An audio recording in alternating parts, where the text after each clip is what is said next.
In the pages of Dracula, the vampire hunter Dr. Van Helsing talks about the history of vampires. Oh, let me tell you, it's known everywhere that men have been. In old Greece, in old Rome, in France, in India, and in China. This is what Bram Stoker discovered during the 7 years of research that went into the creation of Dracula. Vampire myths and legends from almost every time and place in history. There's no civilization that hasn't had some variation on the idea of the vampire or the being that comes back from the grave to feed on the energy or the blood of living people.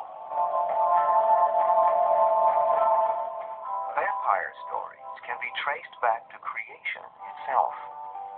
According to some Hebrew scholars, the world's first man was haunted by the world's first vampire. She was Adam's wife, Lilith.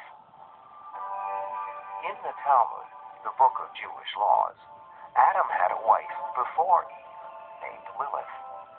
Lilith challenged Adam's authority in their marriage, seeing herself as his equal. Adam wanted to be on top while they were having sex. And she said, no way in the world. If we're equal, then we're both on top. And of course, that was in his mind a rebellion and an abomination, and he refused to accept that. And Lilith and Adam argued for a while, and then she realized she was not going to get her way, according again to Jewish folklore.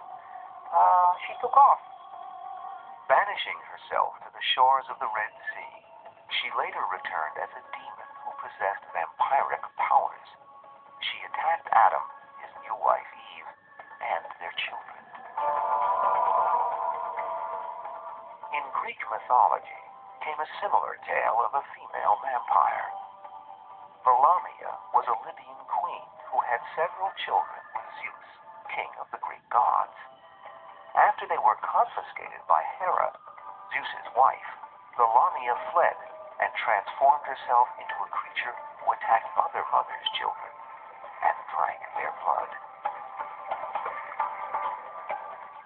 In India, the vampire goddess Kali dates back to the 6th century. She was a creature with multiple arms, a necklace of skulls, and a mouth full of fangs which dripped blood.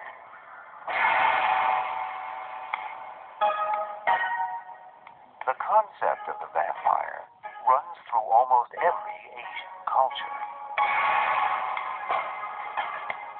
In Malaysia, the vampire was a being who would land near the cribs of babies, and with its long, snake-like tongue, suck out their blood. Kappas were feared in Japan. These were blood-sucking monsters who hid in lakes and rivers, waiting to feast on passing travelers.